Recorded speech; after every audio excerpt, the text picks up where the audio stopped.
everyone!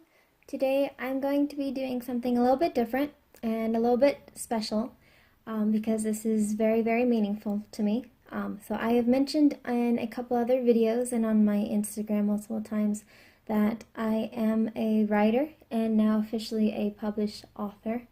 I have published my novel on Amazon Kindle. It's only available for e-purchase at the moment. But I am working on other things to be able to get it physically published in the future. So look forward to some really pretty cover artwork coming hopefully soon in the next couple months. I also have recruited a couple of my friends to cosplay some of my characters, so I want to do like this really fun promotional video for that. Today though, I'm going to be reading to you the first chapter of my novel and the little summary to explain what it's about, because I haven't really talked about that too much. Reading aloud has always been a really big passion of mine, and I always really enjoyed that when I would have to read aloud bits of books and scenes and plays and stuff in school. I was one of the very few people that actually really got into it and enjoyed being assigned a particular character, because I would give them an accent and just go all out.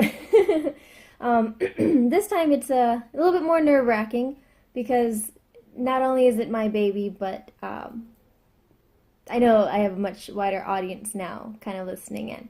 So, yeah, the novel is called The Rose Shadow of Leetenka. It is a fantasy sci-fi novel. It is heavily influenced through many different sources. Basically, the goal that I wanted to achieve when writing this was to create an amazing epic fantasy with a little bit of everything that I love in there. So it's kind of broken down a little bit into 3 different sections. There's a map, there's a riddle. There's a map, there's a riddle, and then there is something else. I don't want to give the 3rd section away, but it's basically a journey, a party, but basically are all going after this thing, the Rose Shadow of Leetenka. So there's going to be more books in the future. I don't really have a whole set out plan for it at the moment. I kind of just write on a whim. That's how I function. I don't like structured things too much, but I am rambling a little bit. So I'm going to go ahead and read to you what it's about.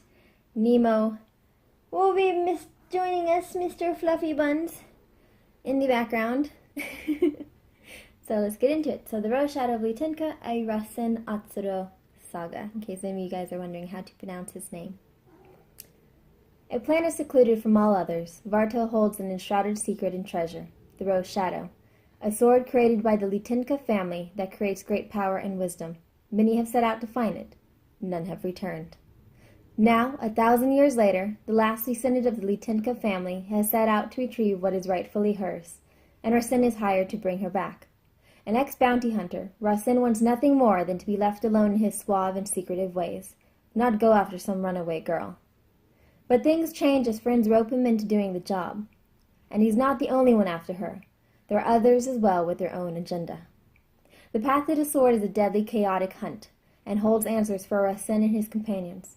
But the Leetens were not the gentle family they were thought to be, as is soon found out, creating a bloody trail to be followed as one searches for the sword. Will the inexperienced friends of Rasen help him or lead him to his death? Follow along with him as he tries to figure out the map and twisted poem leading to the Rose Shadow of Leetenka. So that's basically the summarize, of what it's about. So let's get into chapter 1. And of course the link to buying my novel is going to be down below. Should not have put any incense on it recently. So, you have to excuse me. Chapter 1. A showing of Kisena. You're wrong, and you'll always be wrong if you keep trying to do it like that, Taka's voice rang out.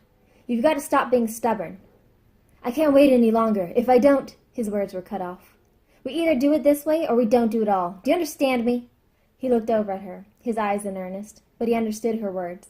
She was the wise one, not him. Once more, please. She smiled at him gently.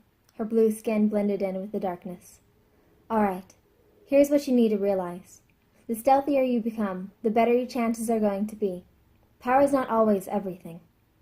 Rasen bolted upwards with a start from the memory that played as a dream in his mind. He leaned against a wall behind him and sighed, his eyes fixed on the rain that poured outside his window.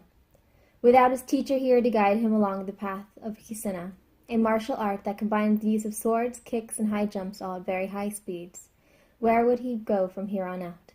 The thought stayed in his mind for a while as he pondered his options. He didn't want to get a new teacher. What if the same thing happened? Not that it would be very likely, but still. What if he gave up on Kisena? Then what would he do? Get married and live on a farm? His eyes narrowed at the thought. He shook his head no. That wasn't the life for him. Bounty hunting? It was thrilling, but that's no longer the life for me, he thought aloud. Can't lower myself to that level again.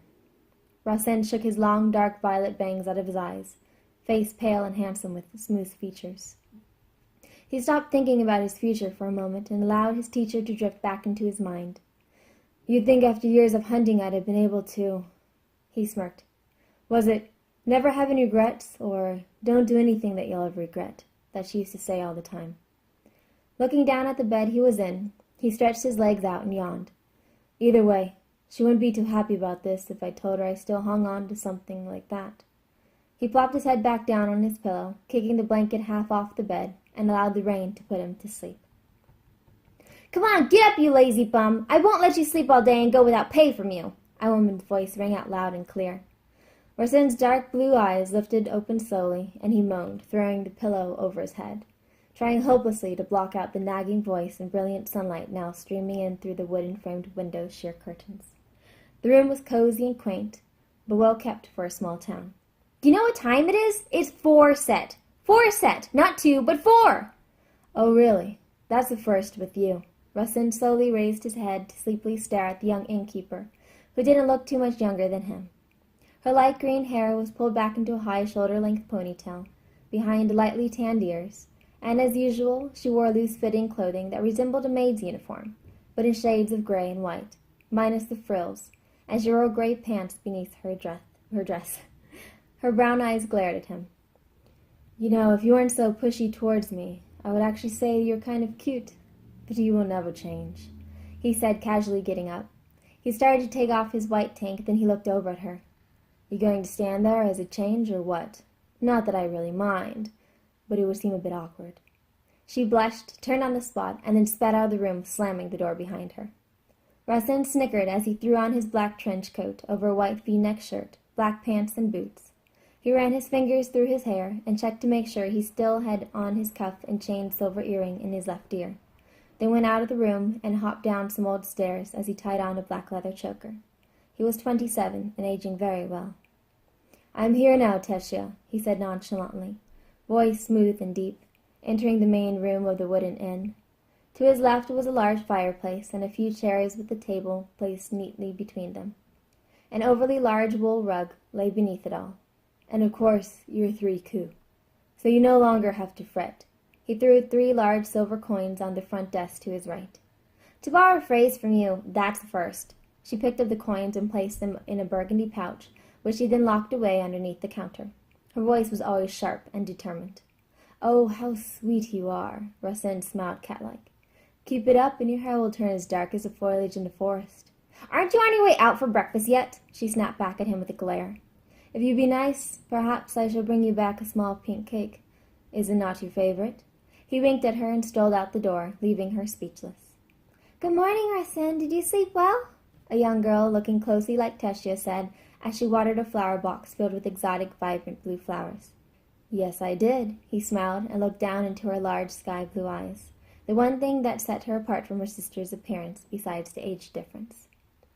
Thanks for the tip about the cake. Shall I bring you back one as well, since you are so cute?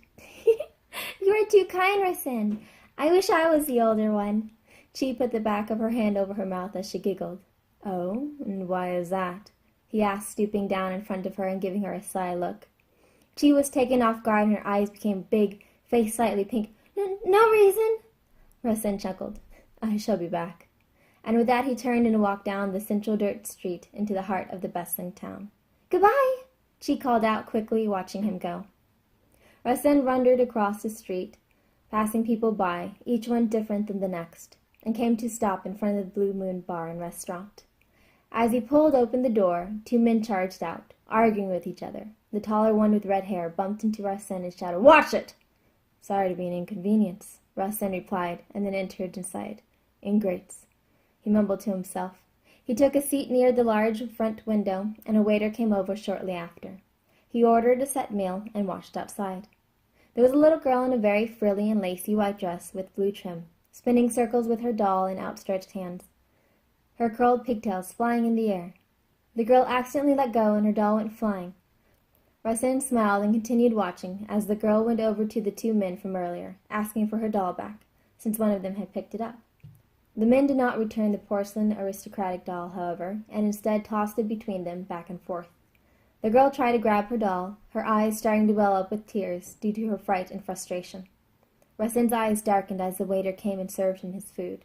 He mumbled thanks, but did not take his eyes off the scene. Just then the red-haired man smacked the girl to the ground. Rasen grabbed the knife from the table and bolted outside. "Excuse me," Rasen slowed his pace down and casually walked over towards the scene, smiling kindly.